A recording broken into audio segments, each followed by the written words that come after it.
Welcome in, hockey fans in the Desert Southwest. Seth Askelson is with me again. You know what that means, folks. It's a Coyotes hockey game, and it's a big one. This is a really big couple of weeks for the Coyotes because they're playing Western Division teams. Seth, tonight it's the Edmonton Oilers. It's number 1 against number 2. Your thoughts about this game going into it? The Coyotes are coming off a game yesterday afternoon in Los Angeles, but so are the Edmonton Oilers, a night game against the Vegas Golden Knights, their second consecutive day in the Desert Southwest. They picked up a win, unfortunately for the Coyotes, last night in Vegas. But the Oilers are kind of an enigma to me. I don't know how long they're going to last, right? And look, give them all the credit in the world. Dave Tippett has got that team playing fantastically, a team that has a lot of talent, especially up front, that not many coaches and many experienced coaches couldn't get to play very well. So hats off to Dave Tippett. We all know he's a fantastic coach no matter where he's gone, and he's got this group motivated to play. But again, it's a two-man show, and when the Coyotes played the Oilers a couple weeks ago in Edmonton, they let McDavid score, but it seemed like the game plan was kind of like, all right, well, if McDavid gets one, whatever. Just don't let him go off, don't let Draisaitl go off, and we'll be good from there. And that line was the line that got them their 2 goals, right? McDavid scores, and then Cassian scores off a deflection in front. That with that line, he's been playing top-line minutes. So really it's shutting down one line. Again, you can't take anybody on the Oilers lightly. We saw how well James Neal started. Yeah. But for the Coyotes right now, a team who I think is a little bit deeper top to bottom, and I think they've had a lot tougher schedule, not only than the Oilers, but just than anybody in the NHL in terms of travel, who they've had to play. They've overcome a lot. A little banged up right now up front. Scary situation with Lawson Krause yesterday. It sounds like he's okay. He's sitting out tonight from what I saw last. And Craig Morgan from The Athletic had reported that it will be Michael Grabner in. It seemed like with Michael Grabner that he would have been okay to go if necessary yesterday. Yeah. Got to see him at practice on Friday.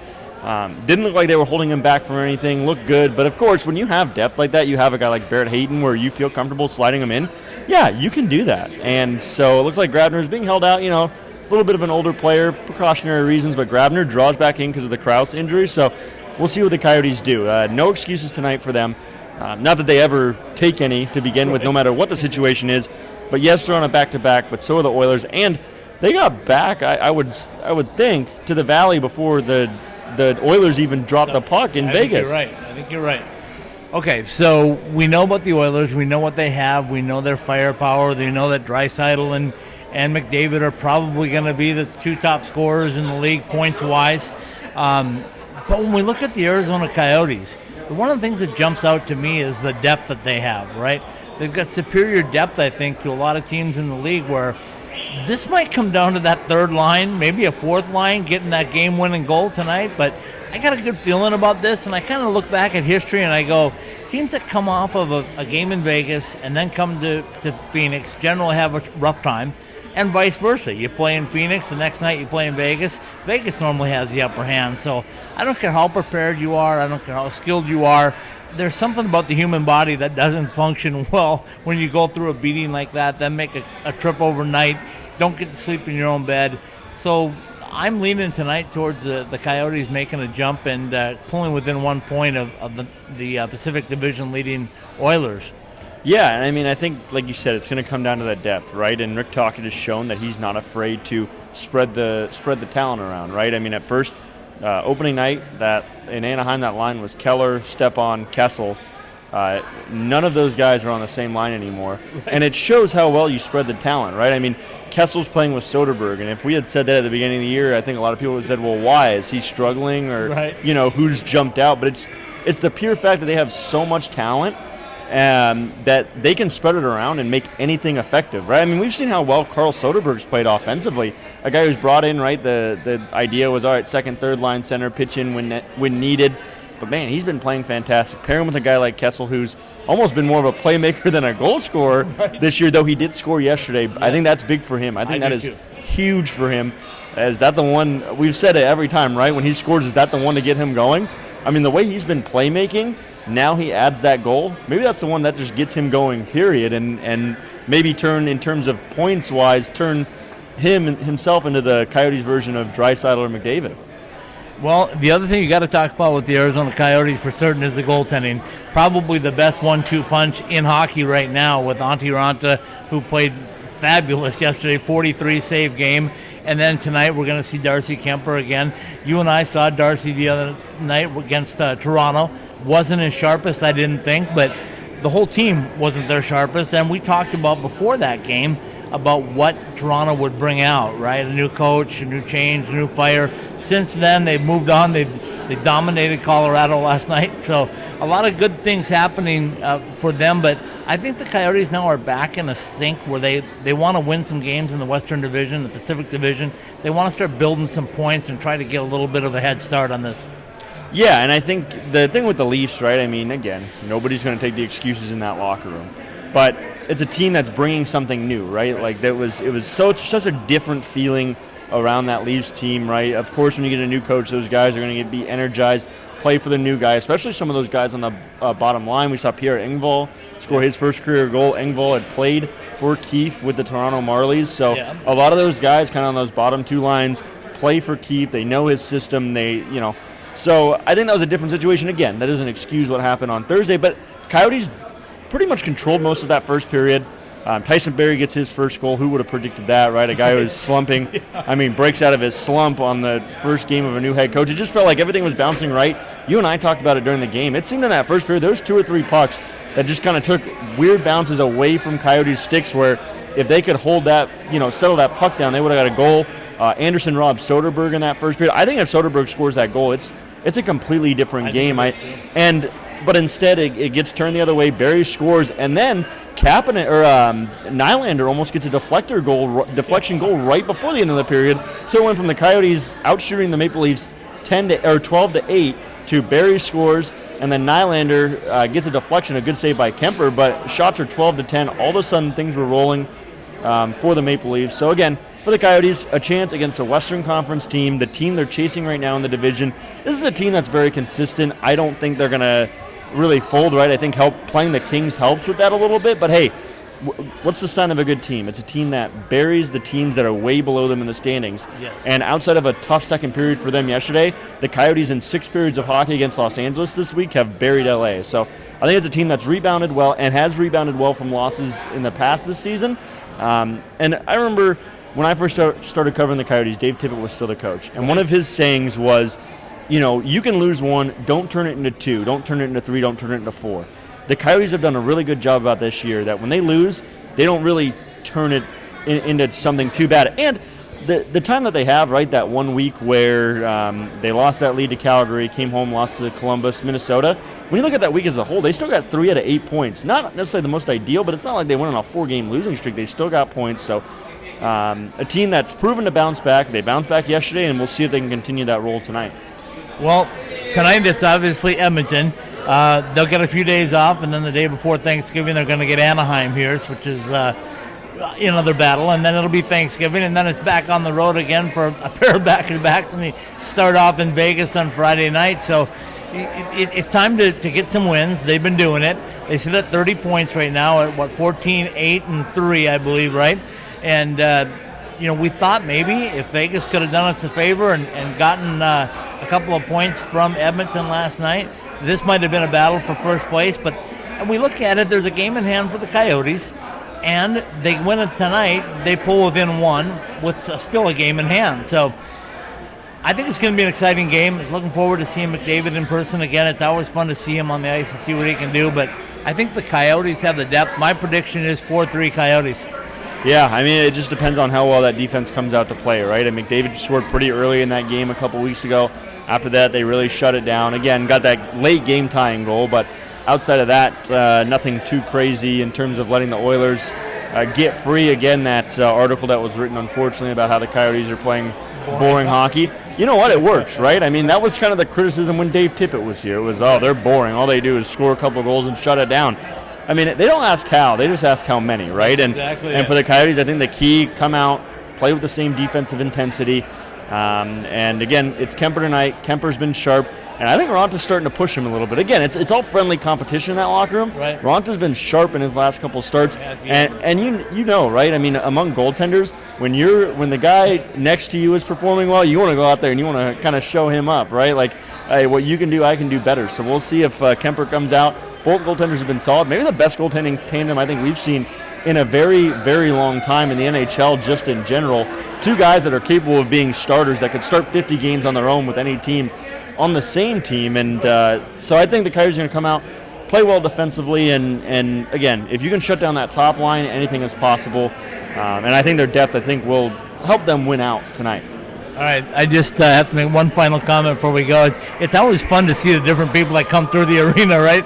I just happened to see a McDavid followed by a Gretzky jersey right here. Is there anything more that you would put with the city of Edmonton right now than Wayne Gretzky and Connor McDavid? No, it'd be hard, right? I mean, all you'd have to do is add another two people walking by with Messier and Draisaitl jerseys, right? I mean, that'd be the next two jerseys you'd see. So, yeah, I mean, this Oilers franchise, very proud, very historic, a lot of good players to come through. In terms of wins in the 21st century really alone, it's been hard to come by, but it seems like a franchise on the rise. It seems like they got a great coach. Dave Tippett, when you give him talent, it's over, right? Like, the second I saw him get the job in Edmonton, I was like, oh man, Edmonton's going to be a problem, because Dave Tippett, no matter who he has, he's gonna find a way to put a competitive hockey team out there.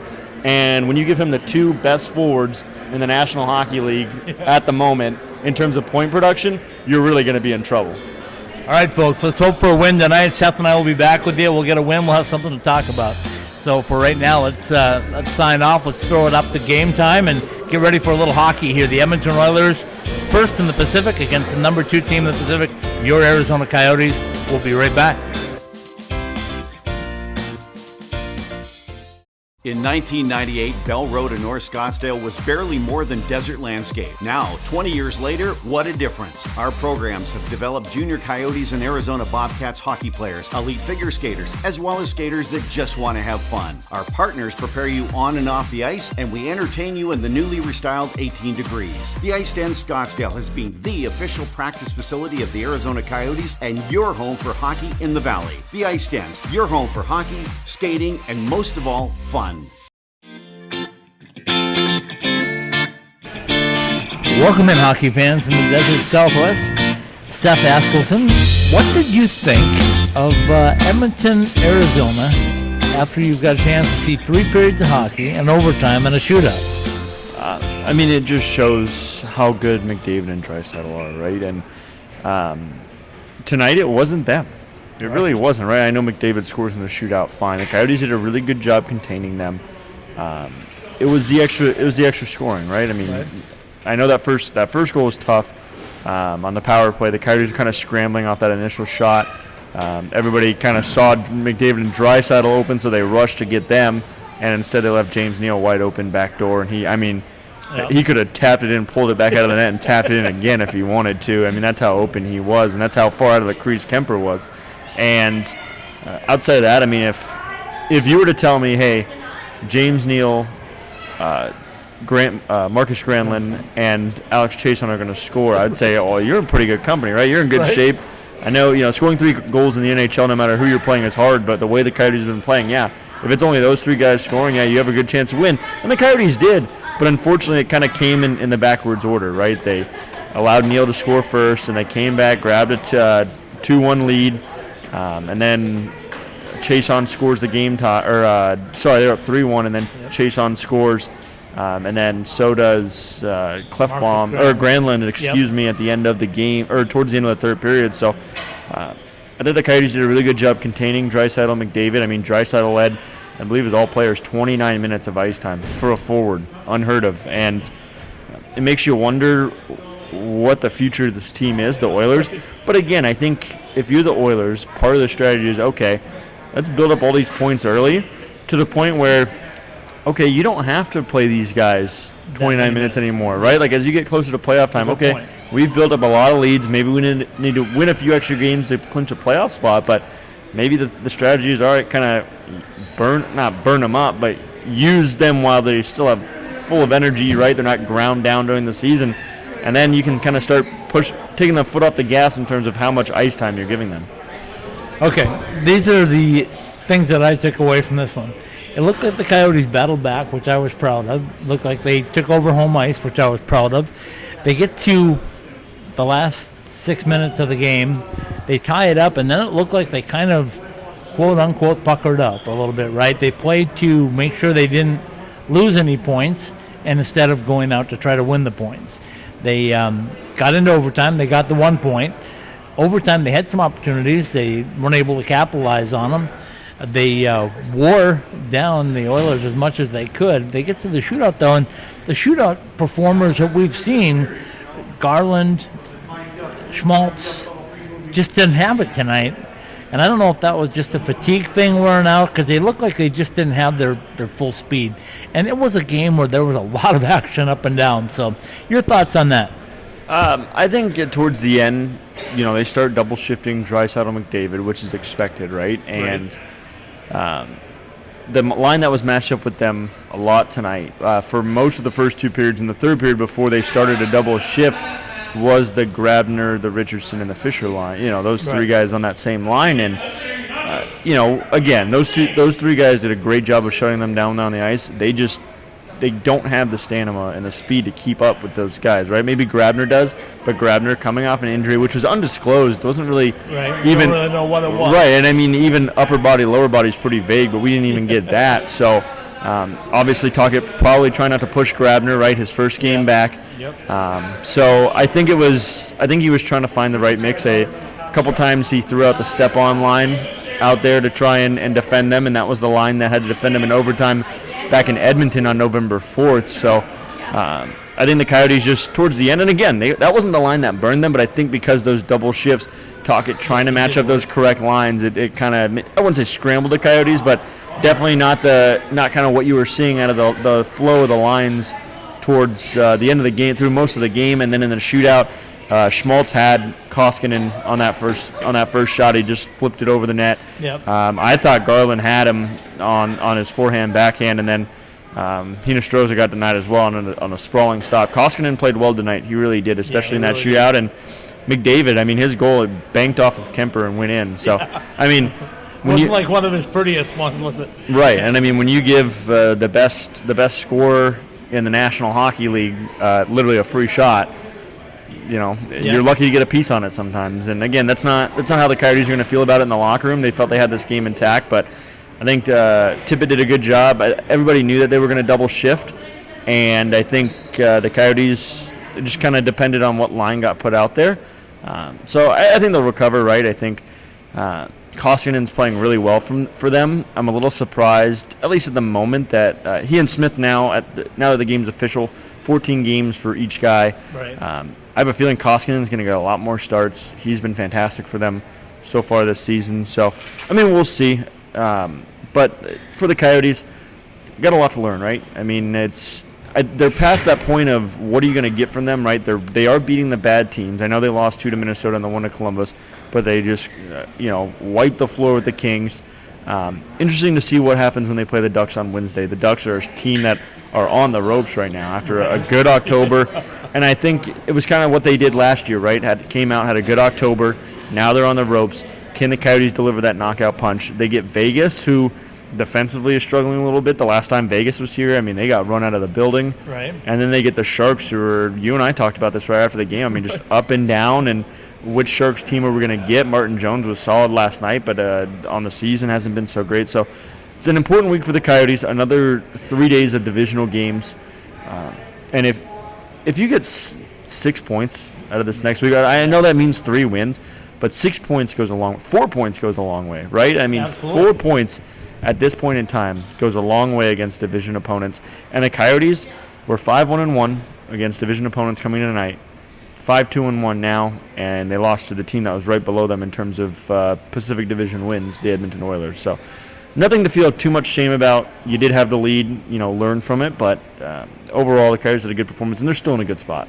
That was going to be my final question for you, was when we look at this team, they haven't been in the playoffs for years, right? So they're making that push. How much learning do you think is still going on in that locker room? How much learning is going on in that team to learn how to win and close out games like this? I mean, yeah, they left with a point, right? Which against the top team in the Pacific Division, you got to be happy with a point, right? But are they learning now? Are these things that they're going to take with them to try to bolster themselves down the playoff run and we get that point? I think it's not necessarily learning how to close out games as individuals, but just doing it as a team, right? I mean, you look at a guy like Phil Kessel. Again, he's not out there in a ton of closeout situations, but it's really easy, to look at Crosby and say, hey, go out there and shut it down right now, right? Like, you don't have that guy in terms of the guy that can score and the guy that can shut it down at a center position. Sure, you got guys like Brad Richardson and Carl Soderberg and Derek Stepan who are fantastic at doing that, and those guys have played in high-pressure situations, right? Richardson's won a Stanley Cup. Stepan's played in a Stanley Cup final. Kessel's played in a Stanley Cup final. Once they get Nick Jarmelson back, he's played in a Stanley Cup final and won a couple cups. I think they have the experience, especially the coach, right? The coach has won 2 Stanley Cups. Like, there's a lot of different experiences on how to close out games and kind of a lot of different, I wouldn't say like strategies, but mindsets, right? Right. And you're trying to put all those mindsets into one team with a lot of guys who haven't had to play in those situations, right? I know at the end of last year they had a taste of that, right, for Keller, for Ekman Larson. Ekman Larson made the playoffs with that Western Conference team, but that was his rookie year. Yeah. A year he didn't play a lot of games, and he did play a lot in the playoffs. But so this is his first time really in 7-8 years that he's had to start to bear down a lot towards the end of games in terms of importance. So I think it's a lot of learning for some of the other guys who haven't been that experienced, but at the same time, I think this is a team that'll be fine, right? I mean, this isn't a game like the Minnesota game where you lost, where you were leading, right? I mean, this is a game against the 2 best forwards and maybe the hottest goaltender outside of your own tandem in the NHL right now. So, again, they're not going to feel good about this loss, and I'm not saying that you should, but it's not one where you're banging your head against the wall and it lingers with you. And, look, they got 3 days before they have to hit the ice again. So I think they're going to be okay.